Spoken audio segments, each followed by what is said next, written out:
Bismillahirrahmanirrahim. Assalamu alaikum. I welcome you to the video session of Cantab Publishers.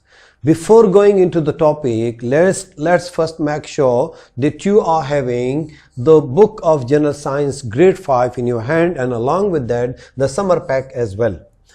All the concepts being discussed in these books are replicated and given in detail in the summer pack. Summer pack is for the summer vacations. All the tasks are given here.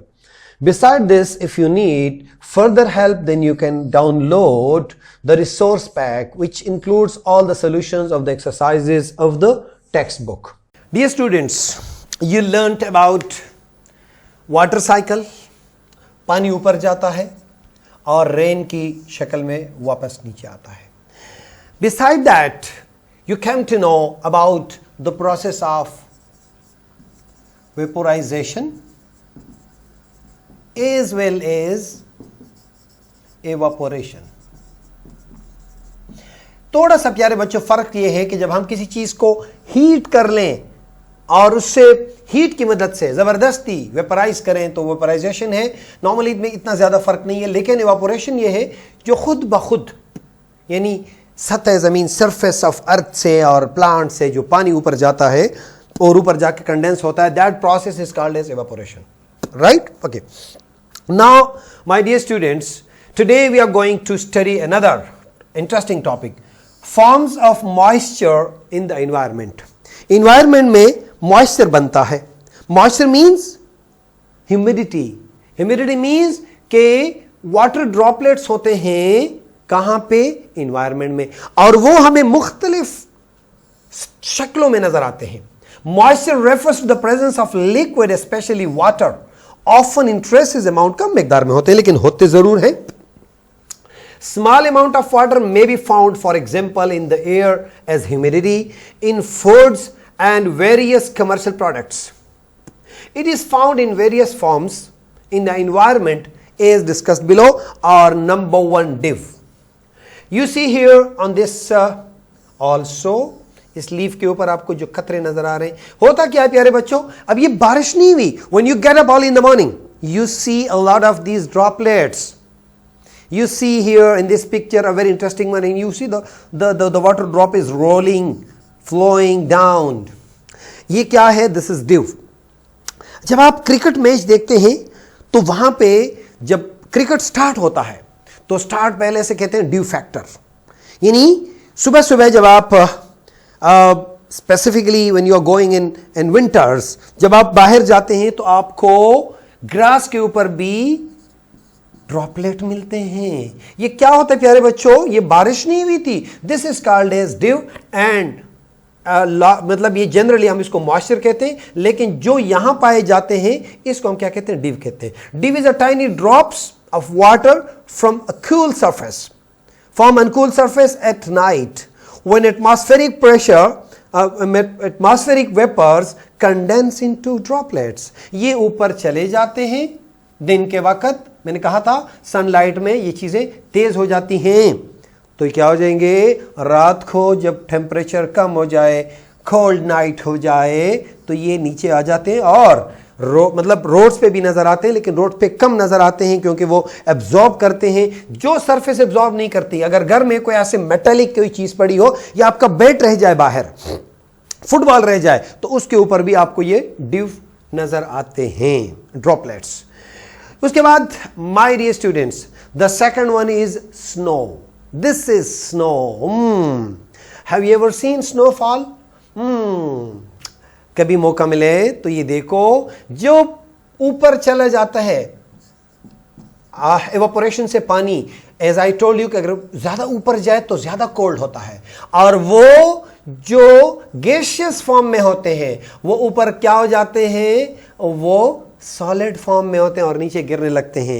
And this is called as snow. Snow is the atmospheric water vapours frozen into ice crystals and falling on the ground. Snow is a precipitation in the form of flakes of solids water that falls on the from clouds. ऊपर clouds से नीचे आते हैं और आपको इसको trees पे भी नजर आते हैं, जमीन पे भी नजर आते हैं. In the second category, that is fog. Fog आप लोगों ने देखा होगा. सर्दी के मौसम में जब आप मम्मा पापा के साथ जाते हैं, सुबह सवेरे कभी कभार स्कूल भी जाते हैं, तो बहुत ज्यादा धुआं किस तरह चीज नजर आती है प्यारे बच्चों? ये वो वाला धुआं नहीं है, this not smoke but this is fog. Fog क्या चीज है? Fog, let me show you the picture, see the fog. यहां पे you see on the motorway, और करीब से भी आपको गाड़ियां नजर नहीं आती, और सब ने इसमें क्या होते हैं, गाड़ी में फॉग लाइट्स होते हैं, वो तेज होते हैं ताकि आपको दूर से चीज दूसरी गाड़ी नजर आए और दूसरी गाड़ी को हमारी गाड़ी नजर आए ताकि एक्सीडेंट ना हो जाए। तो fog is a thick cloud of tiny water droplets suspending in atmosphere at और नियर अर्थ सरफेस। ये अर्थ सरफेस के करीब होते हैं। Fog can affect many human activities such as shipping, travelling, warfare and many others। यानी shipping भी अगर आप करते हैं तो शिपिंग में भी आपको नुकसान देते हैं। आप जब ये फॉग गिर रहा होता है तो आप नो तो गाड़ी में ट्रैवल कर सकते हैं, ना ही आप शिप में जा सकते हैं, ना और कोई काम कर सकते हैं। जिंदगी का रूटीन डिस्टर्ब हो जाता है। उसके बाद है मेरे प्यारे बच्चों फ्रॉस्ट। फ्रॉस्ट क्या है? यानी in the shape of snow और एनीथिंग एल्स, सीधा जाके जब जमीन के ऊपर पानी फ्रीज हो जाए, जब आप सुबह निकलते हैं और ये आपको सारा फ्रीज नजर आता है ठंडे एरिया में। When you go to Swat and you go to Abbottabad से ऊपर जब आप गलियात जाते हैं प्यारे बच्चों, मरी जाते हैं, तो आपको इस तरह का क्लाइमेट नजर आता है। यानी बहुत ज्यादा बर्फ पड़ा होता है रोड के ऊपर, और कुछ कंट्रीज में तो बहुत ज्यादा होता है।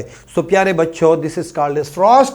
Frost is deposit of small white icy crystal formed on the ground when the temperature falls below freezing, यानी बिलो 0 डिग्री सेंटीग्रेड। और frost is known to damage crops, reduce future crops yield. Therefore, the farmers often adopt measure to prevent its formation. Very clear. जहां पे ये पड़े हो प्यारे बच्चों, तो वहां पे तो सनलाइट नहीं पहुंचती। जब सनलाइट नहीं पहुंचती तो यहां पे वो जो सरफेस ऑफ अर्थ होते हैं उसको खराब कर देता है। और उसके बाद है a blessing one, and this is raining. Raining भी क्या है? ये भी हवा में पानी ऊपर जाता है, ऊपर कंडेंस होके, जिस तरह मैंने आपको वाटर साइकिल में बताया था, नीचे जमीन पे आता है। Rain is the condense moisture of the atmosphere falling as a separate drops. Rain is the liquid water in the form of droplets that have condensed from atmospheric vapors and then precipitated. Rain is a major component of water cycle and is responsible for depositing most of the fresh water on earth. It provides suitable conditions for many type of ecosystem as well as water for hydroelectric power, plant and crop irrigations. So my dear students, this was your today's topic, and थोड़ा सा पीछे वापस जाते हैं। क्या पढ़ा आप लोगों ने? Go back. हमने पढ़ा about forms of moisture in the environment, और उसमें सबसे पहले हमने ड्यू के बारे में पढ़ा, ब्यूटीफुल, लुक्स फैंटास्टिक। और उसके बाद हमने पढ़ा किसके बारे में? स्नो। और उसके बाद फॉग, एंड देन फ्रॉस्ट, और फ्रॉस्ट के बाद हमने रेन के बारे में पढ़ा। So my dear students, this is the time of homework. Homework करके समर पैक निकाल के करके अपने टीचर को डिपॉजिट करें and get appreciation. So best of luck my dear students. अल्लाह हाफिज।